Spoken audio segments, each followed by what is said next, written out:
प्रदर्शन हमारे लोगों के द्वारा कमज़ोर रहा है और जो जानकारी इकट्ठा हुई है संगठन के, बीएमपी के, भारत मुक्ति मोर्चा के लोग जो है वो पूरे ताकत से जुटना चाहिए था, वो काम उन्होंने नहीं किया। हाँ, तो मायावती की राजनीति क्रेडिबल राजनीति नहीं है, विश्वसनीय राजनीति नहीं है, इस वजह से लोगों ने उसको नकारा है। ये बात हम पहले ही जान रहे थे। इस बार ईवीएम मशीन का बहुत होशियारी से और बहुत तरीके से इस्तेमाल किया गया है और इसके बारे में हम लोग सारे देश का डाटा इकट्ठा कर रहे हैं, तो उसके आधार पर बात करेंगे। अब हमारे पास 5 साल का समय, मैं खुद निगरानी, नियंत्रण, निर्देशन में काम करूंगा। इसके पहले तो मैंने ऐसा काम किया नहीं। अब हम लोग बूथ लेवल का संगठन और बूथ लेवल के नीचे जो सामाजिक समूह है उनका संगठन खड़ा करने के काम पर हम लोग आज इसी मीटिंग को लेकर के चल रहे हैं।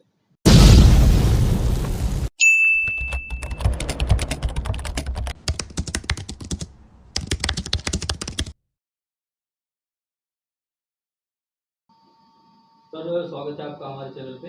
धन्यवाद। और सर, एक पहला सवाल सर ये है कि इस लोकसभा चुनाव में बीएमपी के प्रदर्शन पर क्या कहेंगे सर?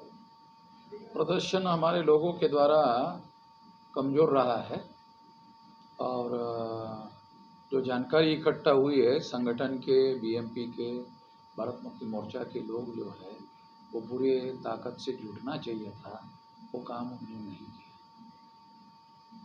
जैसे अभी ये लोग आए हैं तो इन्होंने भी अभी रिपोर्ट दिया कि वो स्थानिक स्तर का जो यूनिट के लोग हैं उन्होंने काम ही नहीं किया। तो वो सारा रिव्यू हम कर रहे हैं और जो भी निष्क्रिय कार्यकर्ता है या पदाधिकारी है उनको हटा दिया जाएगा। सर, एक सवाल ये है कि बहन मायावती जी पर आपकी टिप्पणी बहुत सच साबित हुई है। समाज में ये सवाल है कि अब तो कोई विरोध नहीं मोहम्मद इस्लाम के सामने। हाँ? आपने कहा था कि सर अब जो बहन जी की जो राजनीति है वो समाप्त होने वाली है, जैसे कि अभी जो वर्तमान में चुनाव हुआ उसमें वो 0 सीट पे है।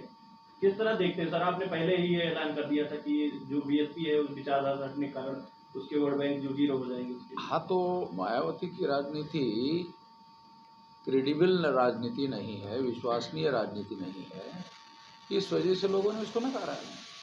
ये बात हम पहले ही जान रहे थे। वो क्यों जान रहे थे कि मायावती का वोट धीरे धीरे कम हो रहा है। तो हमने उस आधार पर सोचा कि अब आने वाले समय में जो चुनाव होगा उसमें भी कमी होगा। अब वो 9% तक आ गए। एक सवाल ये है कि अगर बीएसपी और एएसपी की बात करें सर, तो एएसपी का प्रदर्शन अच्छा दिख रहा है। कौन एसपी? आजाद समाज पार्टी। हाँ, चंद्रशेखर जी चुनाव जीते हुए हैं और अब जो लोगों का रुझान है चंद्रशेखर पर जाएगा, लोग ऐसा कह रहे हैं ये उभरता हुआ नेता बहुजन वहाँ पर बीजेपी के अलावा कौन कौन लोग चुनाव लड़ रहे थे? सपा बसपा सब लड़ रहे थे। जी। समाजवादी ने तो उनको प्रमोट किया था वहाँ। ये समाजवादी भी लड़ी, लेकिन बसपा का जहाँ वोट परसेंटेज है लगभग 13-14 हजार वोट पाया बस बसपा। नहीं, मेरा ऐसा कहना है समाजवादी ने इनका सपोर्ट किया था। जैसे समाजवादी पार्टी के दूसरे कैंडिडेट चुनकर आए, ये एक प्रकार से सपोर्टेड समाजवादी कैंडिडेट ही है। लेकिन वहाँ पर आप समाज कह रहे कैसे कह सकते हैं सर? वहाँ पर समाजवादी ने अपना कैंडिडेट उतारा था वहाँ पर। हाँ। नगीना से कितना वोट पड़ा? लगभग उनको 1.5 से 2 लाख वोट पड़ा। अच्छा, समाजवादी को? जी। फिर तो ट्रायंगल चुनाव हुआ। समाजवादी, भारतीय जनता पार्टी और आज़ाद समाज पार्टी, उसके बाद बहुजन समाज पार्टी भी रहती। जी बहुजन समाज पार्टी के वोट शायद चंद्रशेखर की तरफ चले गए। जी ये कहना चाहते हैं? जी जी। हमारे पास पूरा डाटा अवेलेबल नहीं है, जब डाटा अवेलेबल होगा तो उस हिसाब से बात करेंगे। जी सर, एक अगला सवाल ये है कि सर, चुनाव परिणामों को देखते हुए ईवीएम और इलेक्शन कमीशन के बारे में क्या बोलेंगे सर? इस बार ईवीएम मशीन का बहुत होशियारी से और बहुत तरीके से इस्तेमाल किया गया है और इसके बारे में हम लोग सारे देश का डाटा इकट्ठा कर रहे हैं, तो उसके आधार पर बात करेंगे। आप पहले से ही ईवीएम पर इतना ज्यादा आंदोलन चलाए, लेकिन सर अभी चुनाव आयोग अडिग रहा कि ईवीएम से ही चुनाव होगा। आपने ऐलान भी किया था कि ईवीएम नहीं हटेगा तो हम ईवीएम का विरोध करते रहेंगे और आज अभी भी जो जब ईवीएम के बारे में हम लोगों ने हंगामा किया, अगर ये हंगामा राष्ट्रव्यापी हंगामा नहीं हुआ होता तो आज अपोजिशन पार्टी के पास में 234 सीटें जो है तो शायद नहीं होती। एक सवाल और मेरे ख्याल से हमारा ये अंतिम सवाल होगा कि वामसेफ के जन जागरण और मुद्दों का राजनीति के लिए इस्तेमाल होता दिखाई दे रहा है सर। वो कैसे, हमें थोड़ा समझाओ। जैसे आपने ईवीएम का मुद्दा चलाया तो लोगों ने ईवीएम के बारे में ईवीएम को हाईजैक किया। आपने जाति आधारित जनगणना का मुद्दा चलाया तो लोगों ने उसको हैक किया, उसके आधार पर उन्होंने लाभ लेने का प्रयास किया। ऐसे बहुत सारे मुद्दे हैं जिस पर वो लोग लाभ लेकर के चले जाते हैं, सांसद विधायक हो जाते हैं, फिर समाज का काम करने का वो प्रयास नहीं करते।